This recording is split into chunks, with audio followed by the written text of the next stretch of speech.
Isso aqui não tem problema. Vamos lá, 1, 2 e.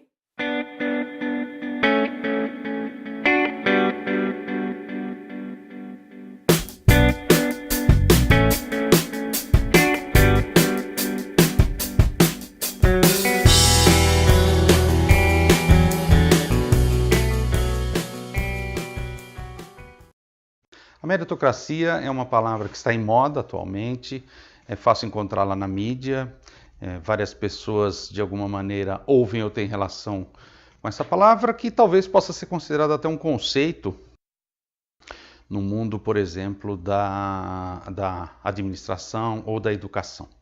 Quando pensamos em um vestibular, quando pensamos em uma medalha no esporte, quando pensamos em qualquer tipo de recompensa financeira na empresa após alcançar determinada meta, estamos falando de mérito e, portanto, de meritocracia. Ou seja, quem mereceu ganhar a medalha, passar no vestibular ou ter alcançado determinada meta, por exemplo, dentro de uma empresa, destaca-se de um grupo, ou seja, a meritocracia forçosamente torna um grupo heterogêneo. Até aí, estamos no campo do senso comum. Eu gostaria, e acho que é importante pensarmos, como a meritocracia poderia ser problematizada a partir de um autor específico, que é Sigmund Freud. Sigmund Freud, o inventor da psicanálise, ele se dedica a compreender a alma humana a partir de um edifício teórico bem articulado e que eu pretendo fazer um recorte nesse momento para pensar a meritocracia. Eu farei o recorte a partir de uma ideia do Freud, algo que move o ser humano, que é a culpa, especialmente quando esse ser humano não consegue alcançar algo que ele mesmo erigiu, por exemplo, um ideal. Darei um exemplo banal. Quando começamos qualquer atividade física, pode ser correr, pode ser andar de bicicleta, pode ser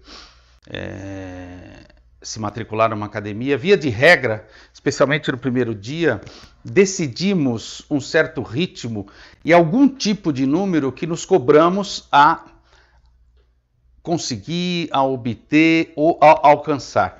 Via de regra, é um número elevado e, portanto, quase sempre, como a vida cotidiana nos mostra, acabamos nos frustrando e distanciando desses ideais que, curiosamente, nós mesmos estabelecemos.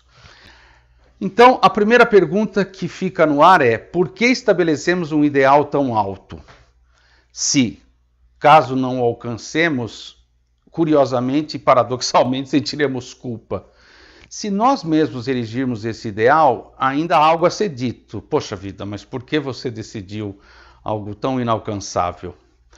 Freud tem uma hipótese muito interessante de que, na verdade, quando inventamos ideais para nós mesmos, também estamos inventando uma versão de nós mesmos que cultivamos secretamente. Então, Freud brinca com as duas palavras, um ideal de eu e um eu ideal.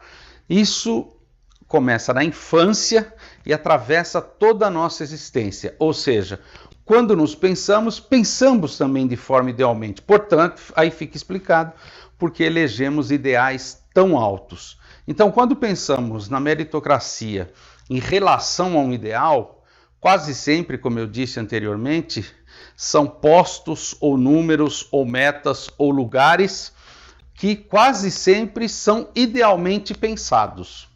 A questão que fica é, no caso da meritocracia, por exemplo, no mundo do trabalho, de certos números, metas e expectativas que quase sempre são definidas em reuniões em salas fechadas com ar-condicionado por executivos, elas dizem do ideal de quem?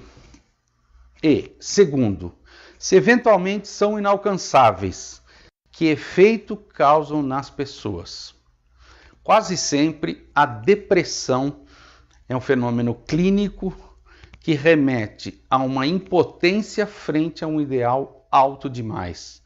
Portanto, quando uma empresa, por exemplo, elege uma meta de vendas e determinado grupo de vendedores consegue alcançá-la e no ano que vem a empresa aumenta essa meta e os vendedores tentam novamente alcançá-la, não conseguem, eles se sentem frustrados. Ao se sentir frustrados, Quem geralmente é convocado? Algum guru de autoajuda ou alguma atividade específica do Departamento de Recursos Humanos para ver o que está errado com esses trabalhadores.